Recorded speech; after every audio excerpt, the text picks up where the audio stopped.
The rain had been falling for 7 days when Sergeant Matthias Corin first saw them through his field glasses. A line of figures moving along the broken road that ran parallel to the 7th Penitent's forward trenches, their forms wavering through the downpour like specters born from the mud itself. He lowered the glasses and wiped the lenses with a cloth that came away stained brown with trench water. "Sir," called Private Jennings from the fire step below. "Command wires crackling. Lieutenant wants you at the dugout." Corin descended into the communication trench, his boots squelching in the perpetual slurry of rainwater, blood, and decomposing matter that lined the bottom. The walls wept continuously, seeping fluid that might have been groundwater or something far worse. He had stopped asking such questions months ago. The trenches themselves had become a living thing, breathing and sweating and digesting everything that fell into their embrace. Lieutenant Harcourt waited in the command dugout, hunched over a field telephone that hissed and popped with static. His uniform bore the crossed keys of the new syncretic Orthodox, but the silver had tarnished black, and the fabric showed patches of something that looked suspiciously like mold. Behind him, a corpse candle guttered in its brass holder, casting shadows that moved independently of the flame. "Corin," Harcourt said without looking up. "Dispatch from division. We're to provide escort for a column of pilgrims crossing our sector. They're carrying something important, a relic." "The ones on the road, sir? I saw them through the glasses. Strange lot." Harcourt finally turned, and Corin saw that the man's eyes had developed a yellowish tinge around the irises, a common affliction in the trenches, though no one spoke of it. "Not strange, Sergeant. Sacred. These are the silenced brethren, walking the pilgrim road since the gates first opened. They carry the skull of Saint Erasmus, the twice martyred." Corin had heard whispers of such things. Relics that had been broken in the first days after Jerusalem fell, fragments of holy men who had died not once, but many times in service to the faith. The church collected such artifacts with desperate hunger, believing they held power enough to turn the tide of the endless war. "How many men do you need, sir?" "Take your squad. Form up on the road at 800. They should reach our position by midday." Harcourt's voice had taken on a hollow quality, as if he were speaking from the bottom of a well. "And Sergeant, when you march with them, do not speak unless spoken to. Do not look directly at what they carry. Do not touch them, even to offer aid." The rain continued through the night, drumming against the corrugated iron sheets that served as the dugout roof. Corin lay on his thin mattress, listening to the sound and trying not to think about the dreams that had been coming with increasing frequency. Dreams of walking through endless corridors lined with confessional booths, their wooden doors hanging open to reveal nothing but darkness. In the dreams, he could hear whispering, but when he tried to make out the words, his mouth filled with ash. He woke to find gray dawn seeping through the dugout entrance. The rain had stopped, but the silence felt heavier than the storm. Outside, the trenches steamed with mist that rose from the warming mud like the breath of something vast and buried. His squad assembled without the usual complaints or nervous chatter. Private Jennings, barely 18 and already showing the 1,000-yard stare of the veteran trench fighter.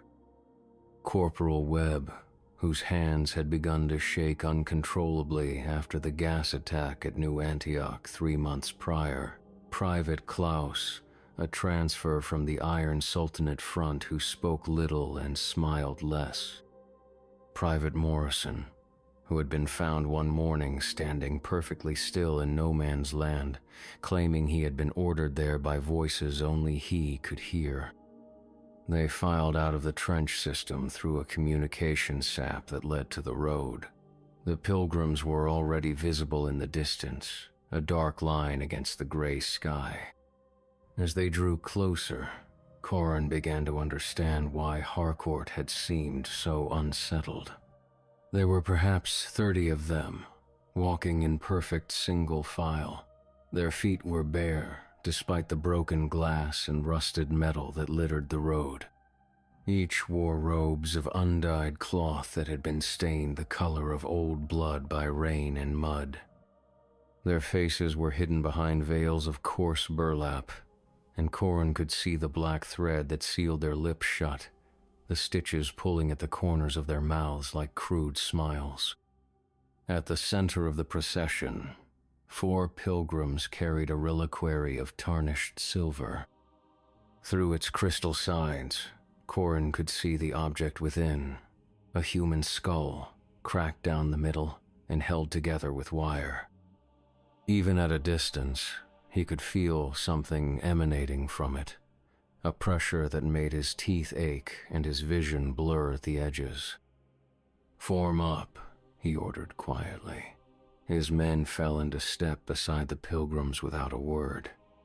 The procession moved with mechanical precision, each pilgrim placing their feet in exactly the same spots as the one before them. Their breathing was synchronized, a low rasping sound that reminded Corin of wind through dry leaves. Beneath their robes, he could see that their limbs moved with unnatural fluidity, as if their joints had been replaced with something that bent in directions bones were never meant to bend. They had been walking for perhaps an hour when Private Jennings stumbled. He looked down at his right boot and let out a soft curse. The leather was beginning to separate from the sole, and where his foot touched the ground, the material seemed to be dissolving. "Sergeant," he whispered, "something's wrong with my gear." Corin glanced at the pilgrims. They gave no sign of having heard, continuing their measured pace without deviation. "Keep walking, Jennings. We'll sort it when we reach the checkpoint." But within another half hour, the deterioration had spread. Webb's rifle sling snapped without warning, sending his weapon clattering to the road. When he bent to retrieve it, Corin saw that the metal parts had begun to pit and corrode as if exposed to acid. Klaus's uniform was developing holes at the seams, the fabric simply coming apart thread by thread. The pilgrims walked on, unaffected by the decay that seemed to radiate from their presence. If anything, they appeared to grow stronger as the soldiers' equipment failed. Their steps became more sure, their breathing deeper and more regular. Morrison was the first to notice the food. He had pulled a piece of hardtack from his pack during a brief rest, but when he bit into it, the biscuit crumbled to ash in his mouth. His water tasted of copper and sulfur. One by one, the squad discovered that their rations had spoiled, transforming into gray powder that dissolved on the tongue without providing any nourishment. "This isn't natural," Webb muttered, his voice barely audible above the soft sounds of the pilgrims' movement. "They're doing something to us." Corin wanted to disagree, but he could feel it too. A slow unraveling, as if the threads that held his body and mind together were being carefully, systematically loosened.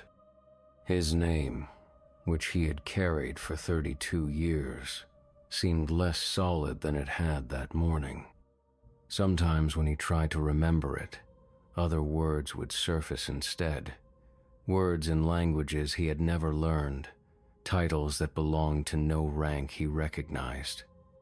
The reliquary at the center of the procession had begun to glow with a faint phosphorescence.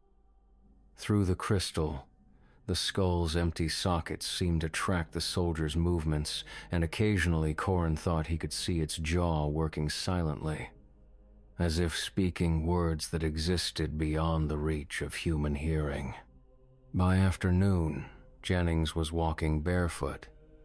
His boots had completely disintegrated, leaving only metal eyelets and a few scraps of leather. His feet, however, showed no signs of injury, despite the rough ground. If anything, the soles had begun to thicken and darken, developing a leathery texture that looked disturbingly similar to the Pilgrim's own hardened flesh. Klaus had stopped speaking entirely. When Corin tried to address him, the private would turn with eyes that held no recognition, only a vast and empty patience. His uniform continued to fall apart, but underneath, his skin had taken on a grayish pallor that made him blend seamlessly with the overcast sky. The whispers began as the sun reached its zenith, though the sun itself was barely visible through the perpetual cloud cover that had settled over this stretch of the front. At first, Corin thought it was simply the wind moving through the ruins of a nearby village. But as they passed the broken foundations and collapsed walls, he realized the sound was coming from the skull itself. It spoke in a language that predated human speech, consonants that seemed to scrape against the inside of his skull and vowels that made his bones vibrate in their sockets.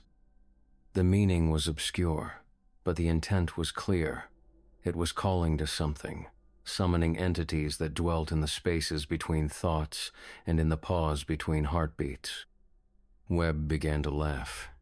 Not the hysterical laughter of a man pushed beyond his limits, but something deeper and more unsettling. A sound of recognition, as if he had suddenly understood a joke that had been building for centuries. When Corin looked at him, he saw that Webb's mouth had begun to stretch, the corners pulling wider than anatomy should allow. "Webb, report," Corin ordered, but his own voice sounded distant and unfamiliar. Webb's response came in that ancient tongue the skull had been whispering, syllables that made the air itself seem to thicken. As he spoke, black thread began to appear at the corners of his mouth, weaving itself through his lips with surgical precision. Within moments, his mouth was sealed shut, leaving only the faintest outline where it had been. Morrison collapsed to his knees, but the procession did not stop. The pilgrims simply flowed around him like water around a stone, their pace never varying. Morrison's eyes rolled back until only the whites showed, and his body began to convulse. When the seizure passed, he rose with the same mechanical precision as the pilgrims and took his place in the line. His face had been covered with burlap that seemed to grow from his own skin, and the black stitches across his mouth were already in place. He walked with the same measured gait as the others, his breathing synchronized to their collective rhythm. Corin tried to break away from the procession, but found that his legs would not obey. Each step carried him forward in lockstep with the pilgrims, his body moving according to a will that was no longer entirely his own. The skull's whispers had burrowed into his mind, creating new neural pathways that bypassed conscious thought. Jennings had begun to change more dramatically. His hair had fallen out in clumps, leaving his scalp bare and pale. His fingernails had grown long and sharp, and his teeth had loosened in their sockets, several falling out to be replaced by others that were smaller and more numerous. When he breathed, Corin could see that his throat had restructured itself, developing new chambers and passages that allowed for the complex harmonics the pilgrims produced. Klaus underwent his transformation in silence, his body compressed and elongated in subtle ways, joints shifting to accommodate the peculiar gait required by the procession.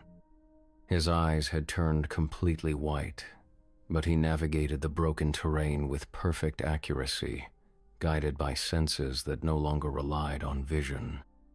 The late afternoon brought them to a ruined shrine dedicated to some forgotten saint, The building had been reduced to little more than a foundation and a few standing walls, but the altar remained intact. It was carved from black stone that seemed to absorb light rather than reflect it, and its surface was stained with substances that might have been blood or might have been something far worse. The pilgrims arranged themselves in a circle around the altar, and the bearers placed the reliquary at its center. The skull's whispers intensified, becoming a constant stream of alien syllables that made the air itself vibrate. Corin found himself kneeling without having made the conscious decision to do so, his head bowed in an attitude of worship he did not remember assuming.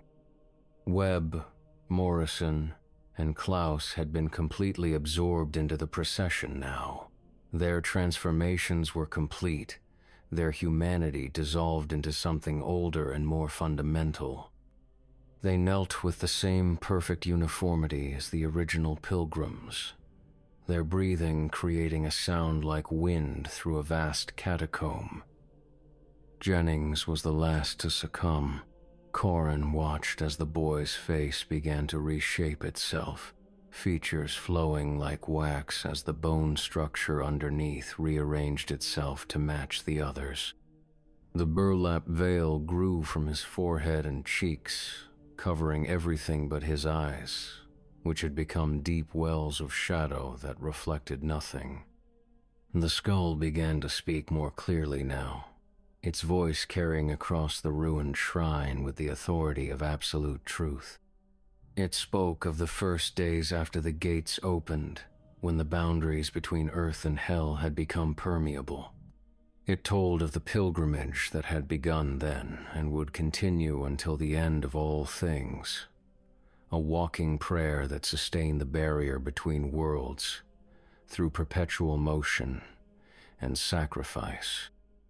The pilgrims were not worshippers, the skull explained. They were the prayer itself, given form and substance.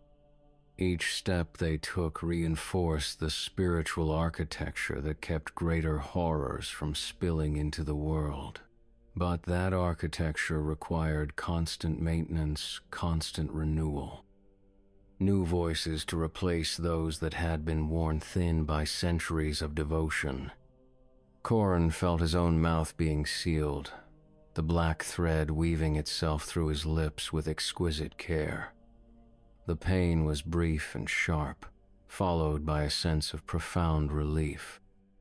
He would never have to speak again, never have to choose his words or worry about being misunderstood. The skull would speak for him, its ancient wisdom flowing through the network of connected minds that formed the procession. His memories began to fade, personal history dissolving like salt in water. His name became just another sound without meaning, his past a collection of images that belonged to someone else.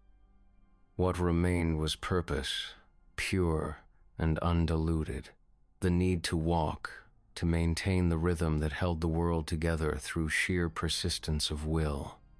As darkness fell, the procession resumed its march. The shrine fell away behind them, swallowed by mist that rose from the warming ground.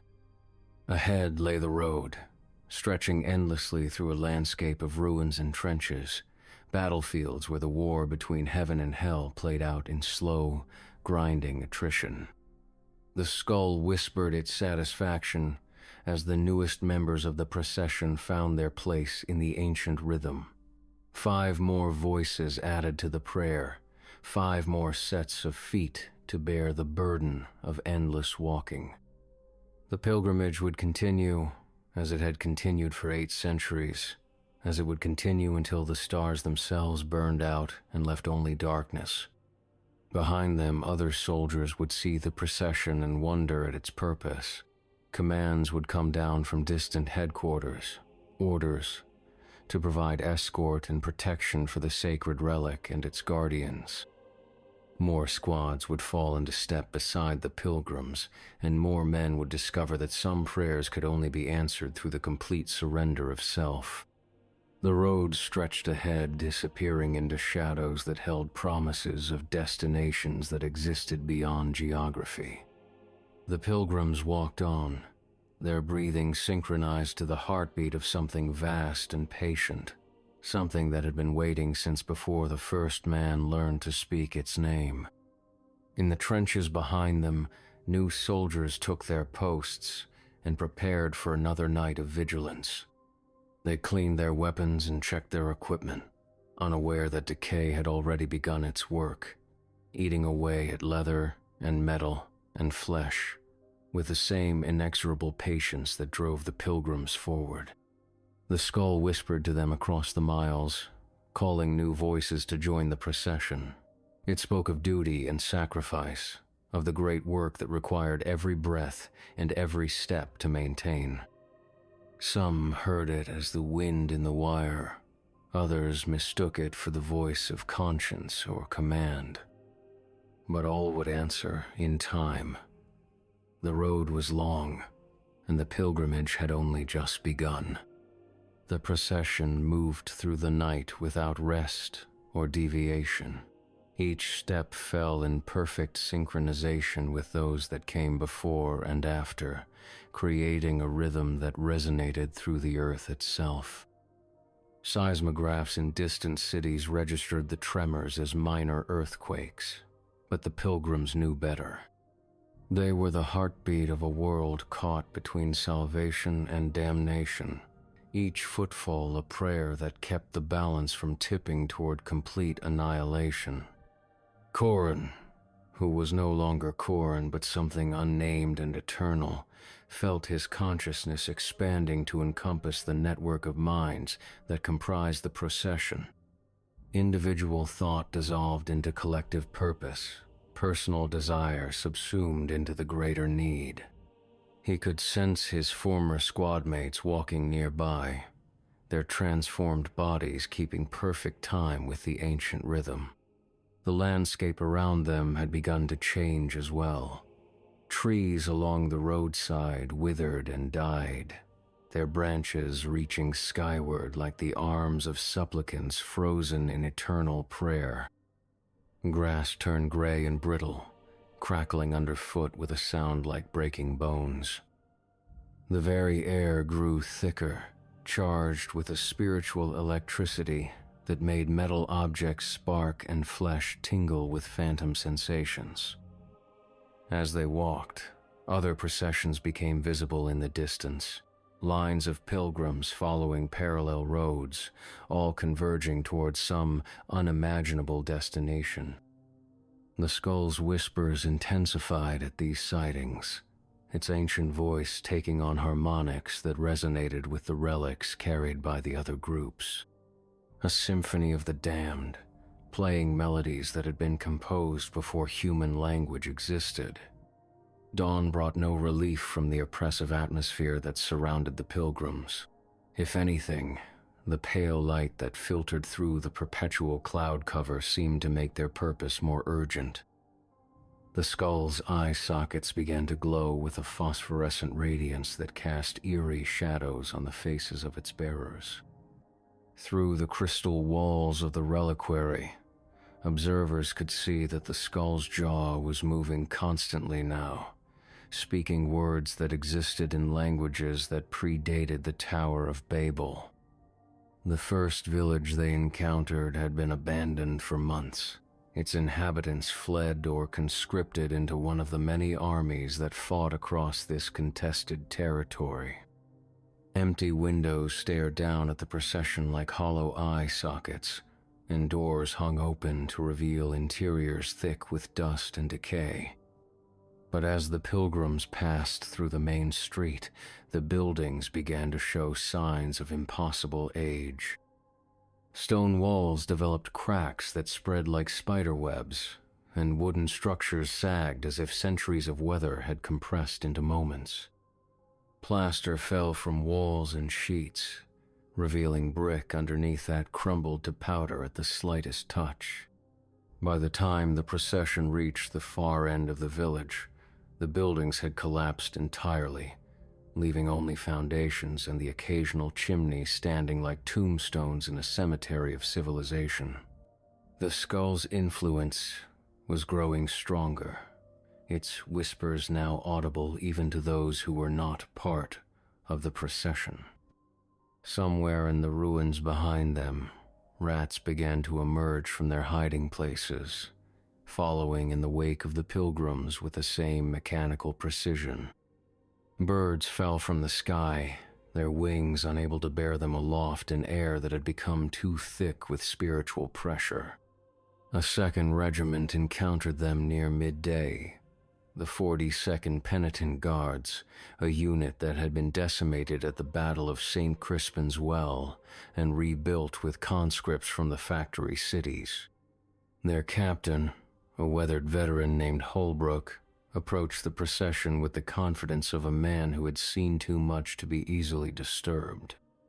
"Pilgrims," he called out, raising his hand in the traditional greeting. "By order of divisional command, we are to escort you through the contested zone." The skull's response came not through the sealed mouths of the pilgrims, but as a voice that seemed to emerge from the ground itself. It spoke in perfect church Latin, the formal language of military orders, but the words carried undertones that made Holbrook's men shift uneasily in their ranks. "Join us, Captain. Add your voices to our prayer. The road is long, and we have need of strong backs to bear the burden." Holbrook frowned, his weathered face creasing with confusion. "Our orders are to escort, not to join. We have our own duties to attend to." But even as he spoke, his men were beginning to experience the same decay that had claimed Corin's squad. Buttons fell from uniforms, leather straps snapped without warning, and metal buckles began to pit and corrode. The soldiers looked at their failing equipment with growing alarm, but found themselves unable to step away from the procession. The skull's whispers intensified, speaking directly into their minds with words that bypassed rational thought and spoke to something deeper and more primitive. It told them of the weight they carried, the terrible responsibility of keeping the world from sliding into complete chaos. Every step they had ever taken had been in service to this greater purpose, every breath a contribution to the prayer that held reality together. Private after private fell into step with the pilgrims, their transformations beginning immediately. Captain Holbrook watched his command dissolve around him, but found that his own feet were moving in rhythm with the procession. His mouth opened to shout orders, but no sound emerged. Black thread had begun to weave itself through his lips, sealing them with the same precision that had claimed all the others. The 42nd Penitent Guard ceased to exist as a military unit, becoming instead part of the endless pilgrimage that had consumed every soul it encountered. Their weapons fell to the road and rusted away to nothing. Their uniforms dissolved into the gray robes that marked their new status as servants of the walking prayer. By afternoon, the procession had more than doubled in size. The skull's reliquary was now carried by 8 pilgrims instead of 4. Their combined strength needed to bear the weight of the artifact as its power continued to grow. The crystal walls of the container had begun to crack under the pressure of the energy contained within, and strange lights could be seen flickering in the depths of the skull's bone structure. The landscape around them had been transformed into something that resembled no earthly terrain. Trees grew in impossible configurations, their trunks twisted into shapes that hurt to look at directly. The ground itself had taken on a crystalline quality, each footstep producing a sound like breaking glass that harmonized with the skull's constant whispers. Rivers ran backward, flowing uphill toward sources that existed beyond the physical plane. The water was the color of old blood and moved with a viscosity that suggested it contained more than simple H2O. Fish swam through the air above these streams, their gills working frantically as they tried to extract oxygen from an atmosphere that had become too dense for normal respiration. The sun, when it could be glimpsed through the perpetual overcast, appeared larger and more red than it should have been. Its light cast no shadows, as if the very concept of darkness had been banished from this space between worlds. Yet the illumination it provided revealed details that would have been better left hidden. Faces in the bark of trees, eyes that watched from pools of standing water, movement in peripheral vision that ceased whenever direct attention was paid to it. A third military unit made contact with the procession as evening approached. The 9th Ecclesiastical Infantry, fresh from garrison duty in one of the rear echelon cities. Their uniforms were clean, their equipment in perfect repair, their faces still unmarked by the particular 1,000-yard stare that came from extended service in the contested zones. Their colonel, a man named Hastings, who had earned his rank through political connections rather than battlefield experience, rode ahead of his men on a horse that shied nervously at the sight of the Pilgrims. The animal's eyes rolled white with terror, and foam gathered at the corners of its mouth as it fought against the reins. "You there," Hastings called out, his voice carrying the authority of someone accustomed to immediate obedience. "Halt this procession immediately. I have orders to inspect your credentials and search your baggage for contraband." The skull's laughter echoed across the transformed landscape, a sound like wind chimes made from the bones of martyrs. When it spoke, its voice carried the weight of centuries, each word precisely enunciated despite the absence of lips or tongue. "Search us if you will, Colonel, but know that what we carry cannot be contained by military protocols or contained within the boundaries of regulation." Hastings dismounted, his boots splashing in puddles of water that reflected stars despite the overcast sky. As he approached the reliquary, his horse bolted, running back toward his men with its eyes wide and its hooves striking sparks from the crystalline ground. The colonel reached for the crystal container, but his hand passed through it as if it were made of smoke. The skull inside turned its empty sockets toward him, and Hastings felt his consciousness being pulled into depths that had no bottom.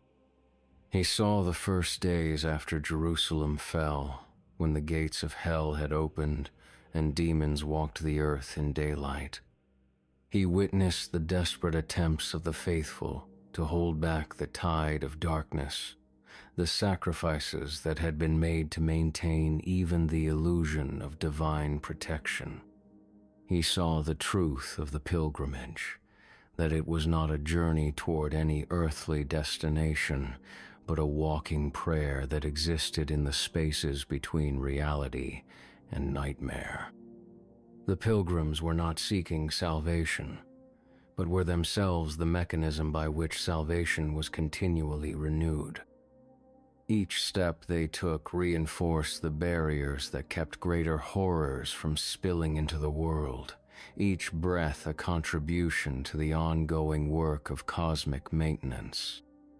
When Hastings withdrew his hand, he found that his palm bore the mark of the skull's touch, a brand that had burned itself through his glove and into his flesh.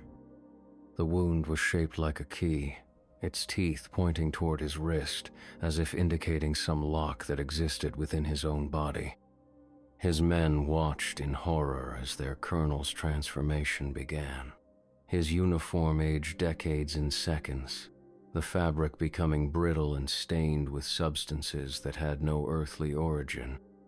His face began to lose its individual characteristics, features smoothing into the generic mask of anonymous devotion that marked all who joined the procession. But this transformation was different from the others. Hastings retained his voice, though the words that emerged from his mouth were not his own. The skull spoke through him, using his throat and tongue to address his men directly. Behold, it said, the price of curiosity. Your colonel sought to understand that which lies beyond understanding, and now he serves as a conduit for truths that mortal minds were never meant to comprehend. The 9th Ecclesiastical Infantry broke ranks and fled, but their retreat was short-lived.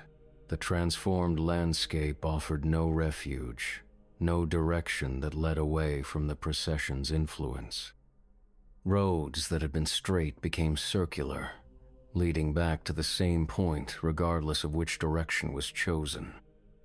Compass needles spun wildly, pointing toward magnetic poles that existed in dimensions perpendicular to normal space.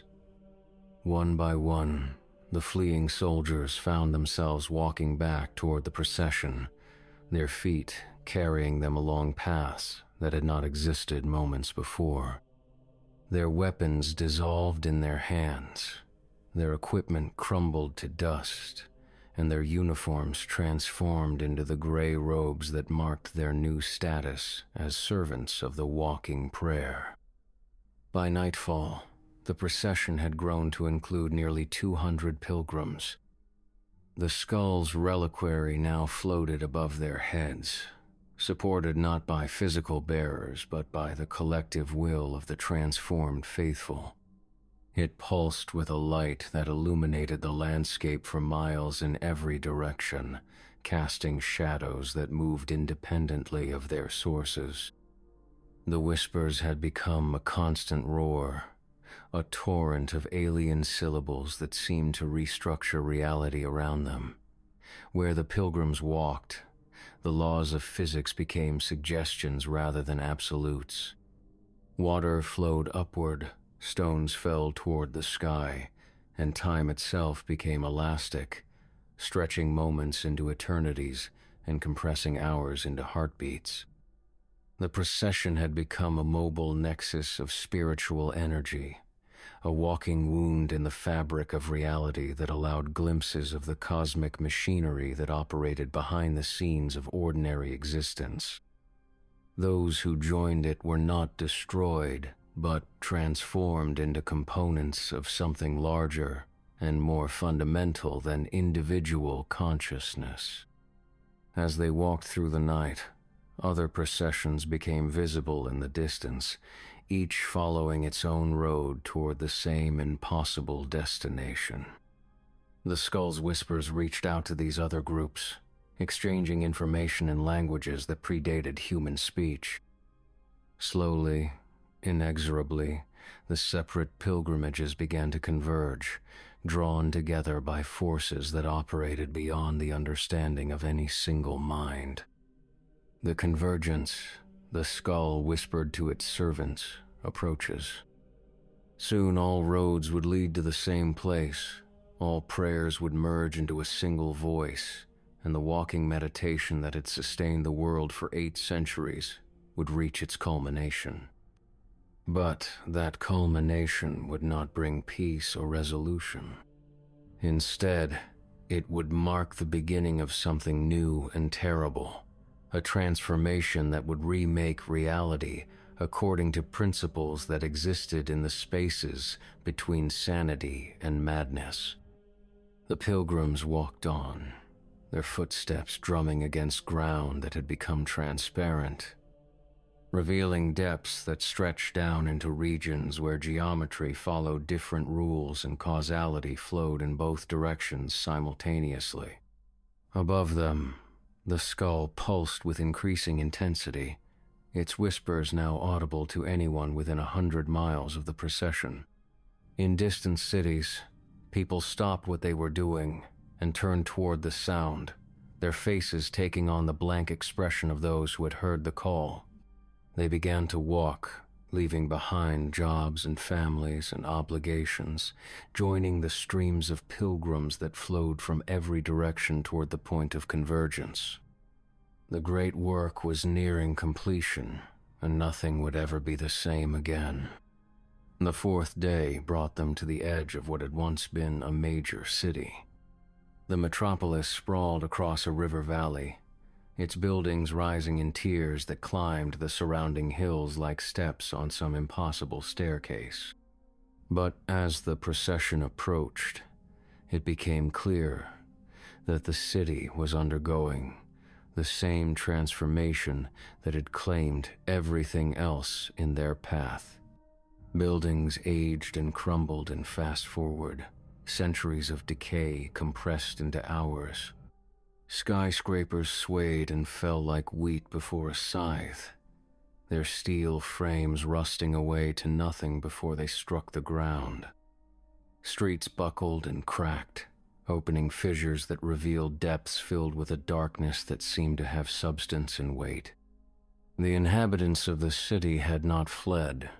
Instead, they stood in the streets and squares, their faces turned toward the approaching procession with expressions of rapturous anticipation. Men in business suits, women in evening gowns, children still clutching toys that had already begun to decompose in their hands, all waiting for the moment when they too would be absorbed into the walking prayer. The skull's whispers reached them first, speaking directly into their minds with words that bypassed conscious thought and spoke to something deeper and more primitive. They began to move in unison, their individual wills dissolving into the collective purpose that drove the procession forward. Their clothing transformed into the gray robes of the pilgrims, their faces smoothed into the anonymous masks of absolute devotion. As the procession entered the city proper, the buildings around them began to take on new configurations. Architecture flowed like liquid, walls bending and twisting into shapes that followed non-Euclidean principles. Windows became doorways, floors became ceilings, and staircases led to destinations that existed in dimensions perpendicular to normal space. The population of the entire city had joined the procession by sunset, adding their voices to the constant whisper prayer that emanated from the skull. The sound had become a physical force, causing windows to shatter and birds to fall from the sky. The very air vibrated with spiritual energy, creating standing waves that made solid objects flicker in and out of existence. Behind them, the abandoned city continued its transformation. Buildings compressed into crystalline formations that sang with harmonics that human ears were not designed to hear. Streets became rivers of liquid light that flowed upward into the sky. The boundary between matter and energy became fluid, allowing objects to phase between states according to principles that existed beyond the reach of conventional physics. A fifth military unit attempted to intercept the procession at the city's eastern gate. The first armored saints, equipped with relic engines that ran on sanctified fuel and weapons blessed by a dozen different denominations. Their tanks bore the symbols of the new syncretic orthodox, crossed keys wreathed in thorns that had been carved into the armor plating with precise geometric precision. Colonel Martinez commanded the unit from the turret of his personal tank, a massive vehicle that had been constructed around the preserved heart of a martyred saint. The organ still beat within its glass reliquary, pumping sanctified blood through tubes that ran to every system in the machine. The tank's cannon was loaded with shells that contained fragments of the true cross, and its machine guns fired bullets that had been blessed by the Pope himself. "Halt in the name of the church militant," Martinez broadcast through speakers mounted on the tank's hull. "You will disperse immediately and surrender any contraband relics in your possession." The skull's response came as a wave of sound that shattered every piece of glass within a mile radius. When it spoke, its voice emerged from the speakers of the tanks themselves, overriding their communication systems with the authority of something that predated all human institutions. Your weapons are toys, Colonel. Your armor is paper. Your faith is a flickering candle in an infinite darkness. Join us and know the true meaning of devotion. Martinez ordered his gunners to open fire, but the shells passed harmlessly through the procession as if the Pilgrims were made of smoke. The bullets simply ceased to exist the moment they entered the sphere of influence that surrounded the skull. The blessed weapons, supposedly capable of harming even the most powerful demons, had no effect whatsoever on the walking prayer. The relic engines that powered the tanks began to malfunction, their sanctified fuel turning to ash in the combustion chambers. The martyred hearts that served as their spiritual cores stopped beating, their preserved flesh crumbling to dust within their glass containers. One by one, the armored vehicles ground to a halt, their crews trapped inside hulks of metal that had lost all connection to the divine. Martinez's tank was the last to fail, its blessed systems holding out longest against the skull's influence. But when it finally stopped, the colonel found himself unable to operate the hatch. The metal had fused with itself, creating a seamless prison that would serve as his tomb unless he chose to accept the skull's offer. He emerged from the tank transformed, his military bearing replaced by the humble posture of a penitent. His uniform had aged to rags, and his face bore the serene expression of someone who had finally understood the true nature of his duty. Behind him, his men climbed from their disabled vehicles, their blessed weapons dissolving in their hands as they joined the endless march. The first armored saints ceased to exist as a military unit, their tanks left as empty shells that would rust away to nothing within hours. Their crews had become part of something larger and more fundamental than any human organization. Their individual identities dissolved into the collective consciousness that sustained the walking prayer.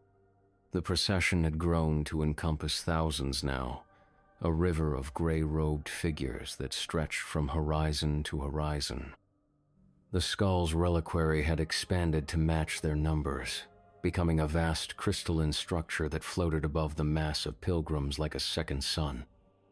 Its whispers had become a constant roar that could be heard across continents, drawing the faithful from every corner of the war-torn world.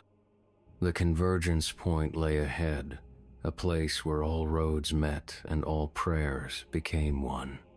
The skull had shown glimpses of it to its most devoted servants, a vast amphitheater carved from black stone, surrounded by trenches that spiraled inward like the chambers of some cosmic shell. At its center stood an altar older than civilization, its surface stained with the blood of sacrifices that had been offered since the first humans learned to pray. The pilgrims approached the convergence as the sun reached its zenith, though the light that filtered through the perpetual overcast cast no shadows and provided no warmth. The very air had become thick with spiritual energy, making each breath an effort that required conscious will. Reality flickered at the edges, revealing glimpses of other worlds where the same pilgrimage was taking place under different skies. Other processions were visible now, streams of gray-robed figures flowing in from every direction. Each carried its own relic, its own fragment of the divine made manifest in bone and metal and crystallized prayer. Skulls and femurs, rib cages and vertebrae, all glowing with the phosphorescent radiance of sanctified decay. The remains of saints who had died not once but many times, their essence preserved in reliquaries that defied the laws of physics. As the processions merged, the individual relics began to resonate with each other, their whispers combining into harmonics that restructured reality around them. The ground beneath their feet became transparent, revealing depths that stretched down through layers of earth and stone and into regions where geometry followed different rules entirely. The skull of Saint Erasmus, which had begun this particular pilgrimage, pulsed with increasing intensity as it sensed the proximity of its companions. The crystal walls of its reliquary had begun to crack under the pressure of the energy contained within, and strange lights flickered in the depths of its bone structure, like lightning trapped in amber. Through the network of connected minds that comprised the procession, every pilgrim felt the moment of convergence approaching. It would mark not an ending but a transformation, the completion of a ritual that had been 8 centuries in the making. The walking prayer would become something new, something that existed beyond the boundaries of individual consciousness or collective will. The amphitheater appeared before them as if it had always been there, its black stone walls rising from the earth like the ribs of some buried leviathan.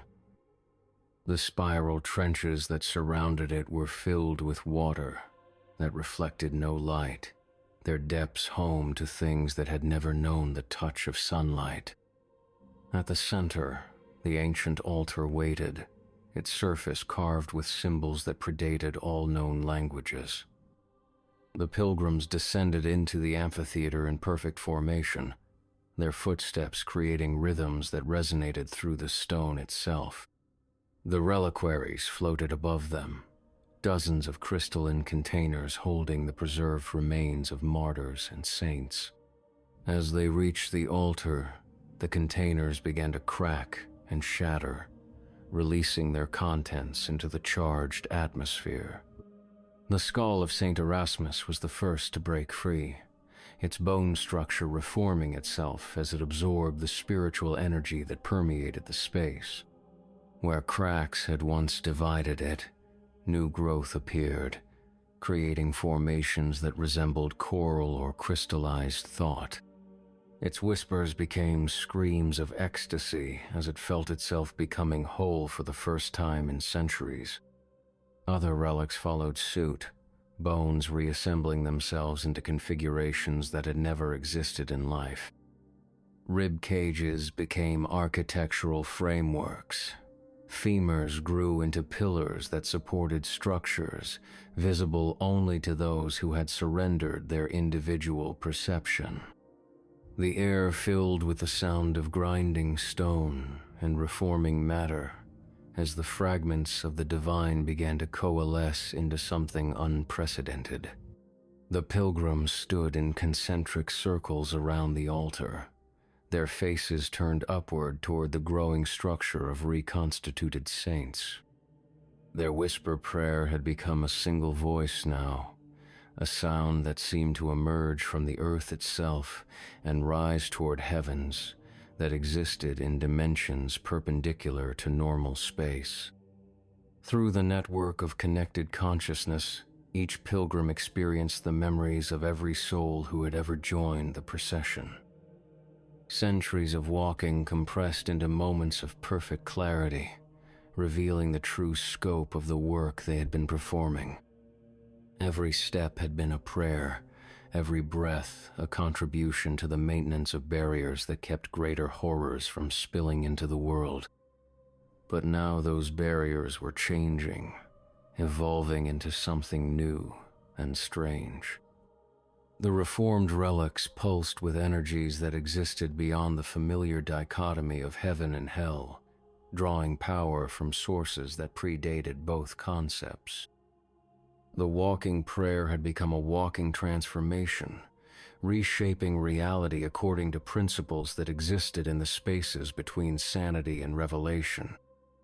The skull of Saint Erasmus, now grown into something that barely resembled its original form, spoke with a voice that contained multitudes. Every word emerged from 1,000 throats, every syllable accompanied by harmonics that made the stone walls of the amphitheater ring like bells. "Behold," it said, "the completion of the great work. 8 centuries of devotion have prepared the way for what comes next. The boundaries between worlds grow thin, and soon they will dissolve entirely. What emerges from that dissolution will be neither heaven nor hell, but something new and unimaginable." The pilgrims felt their individual consciousness beginning to dissolve as well, their separate identities merging into something larger and more complex than any single mind could comprehend. They were becoming components of a vast organism that existed partially in the physical world and partially in dimensions that had no names. Their bodies remained, but their souls had become part of something that transcended the familiar categories of existence. In the trenches beyond the amphitheater, other soldiers continued their endless war, unaware that the very nature of reality was being rewritten around them. They cleaned their weapons and prepared for battles that would have no meaning once the transformation was complete. Their world was ending not with violence or catastrophe, but with a prayer that had grown too large for any single universe to contain. The reformed relics continued to grow, their crystalline structures reaching toward each other across the space above the altar. Where they touched, new forms of matter came into being, substances that existed in states between solid and liquid, between energy and thought. The very air began to solidify, taking on textures and colors that human eyes were not designed to perceive. Through it all, the pilgrims maintained their positions, their bodies serving as anchors for forces that threatened to tear the fabric of space-time itself. They had become living prayers, their existence the only thing preventing the transformation from consuming everything at once. The process would be gradual, measured in decades or centuries rather than moments, but it was irreversible. The skull's whispers had become a constant presence in the minds of everyone within 1,000 miles, speaking words and languages that existed only in the spaces between thoughts. It told of worlds beyond counting, each one connected to the others through networks of prayer and devotion. The pilgrimage had not been confined to this single reality, but had been taking place simultaneously across infinite variations of existence. Soon those worlds would begin to merge, their boundaries dissolving as the walking prayer reached its ultimate conclusion. What emerged from that convergence would be something unprecedented, a new form of reality that incorporated elements from every possible variation of existence. The faithful would inherit this new world, but they would no longer be recognizably human when they did so. The transformation was accelerating now, reality flickering between states as the reformed relics pulsed with increasing intensity. The pilgrims felt their bodies beginning to change as well, their flesh taking on the crystalline properties of the structures above them. They were becoming part of the altar itself, living stones in a cathedral that existed in dimensions perpendicular to normal space. In the distance, the sound of approaching armies could be heard. Regiments of soldiers from every faction in the endless war, drawn by the skull's whispers and the promise of understanding that lay beyond the boundaries of individual consciousness. They would arrive to find the amphitheater empty, its purpose fulfilled, and its occupants transformed into something that existed beyond the reach of military force or religious authority. The skull of St. Erasmus, now grown into a structure that resembled a cathedral made of bone and crystallized prayer, spoke its final words as an individual entity. After this moment, it would become part of something larger, its consciousness dissolved into the collective organism that the Pilgrims had become. "The walking ends," it whispered, its voice echoing through dimensions that had no names. "The prayer becomes permanent. What was separate becomes one, and what was one becomes everything." The Pilgrims took their final steps, their feet sinking into stone that had become as soft as flesh. The altar opened beneath them like a mouth, drawing them down into depths where the distinction between matter and spirit ceased to have meaning. They descended willingly, their faces showing no fear or regret, only the serene acceptance of those who had finally understood their purpose. Above them, the reformed relics completed their fusion, creating a structure that existed simultaneously in every possible variation of reality. It pulsed with the rhythm of a cosmic heartbeat, each contraction sending waves of transformation rippling outward through space and time. The world would change, but slowly, imperceptibly, as the walking prayer continued its work in forms too subtle for human perception to detect. The amphitheater fell silent as the last pilgrim disappeared into the depths below the altar. Only the structure remained, a cathedral of bone and crystal that sang with harmonics no human ear could hear. It would stand there for eternity, a monument to devotion that had transcended the boundaries of individual existence and become something infinite and eternal. In the trenches that surrounded the sacred site, new soldiers would take their posts and prepare for battles that had already been decided by forces beyond their comprehension. They would clean their weapons and check their equipment, unaware that they too were part of a larger prayer, components in a vast organism that existed to maintain the balance between order and chaos. The war would continue, as it had continued for 8 centuries, as it would continue until the stars themselves burned out and left only darkness.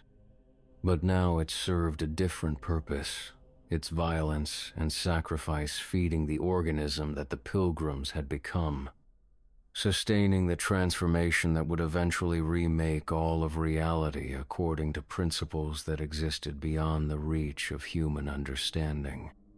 The skull's whispers could still be heard by those who knew how to listen, speaking words and languages that existed in the spaces between thoughts. It called to new pilgrims, offering them the same choice that had been offered to countless others: surrender individuality and become part of something infinite, or continue walking the narrow path between salvation and damnation with no guarantee of either outcome. Some heard the call and began to walk, leaving behind everything they had known to join processions that existed in dimensions parallel to the physical world. Others ignored it, choosing to cling to illusions of individual agency and personal destiny.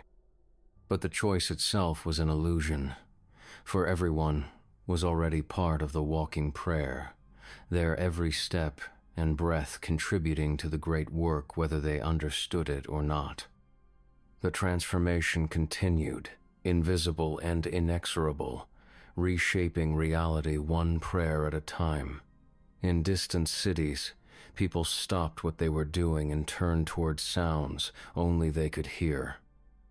Children drew pictures of amphitheaters they had never seen, their young minds somehow aware of structures that existed beyond the boundaries of normal perception. The walking had ended, but the prayer continued, expressed now through every living thing that drew breath or shed blood or offered worship to forces beyond their comprehension. The Pilgrims had become the prayer, and the prayer had become everything, spreading through reality like an infection that transformed rather than destroyed. In the depths below the altar, something vast and patient stirred, its consciousness encompassing all who had chosen to surrender their individuality to the greater work. It dreamed of worlds yet to be born, realities that would emerge from the fusion of infinite possibilities. The dream was patient, for it had eternity to unfold, and the dreamer was made of prayers that would never end.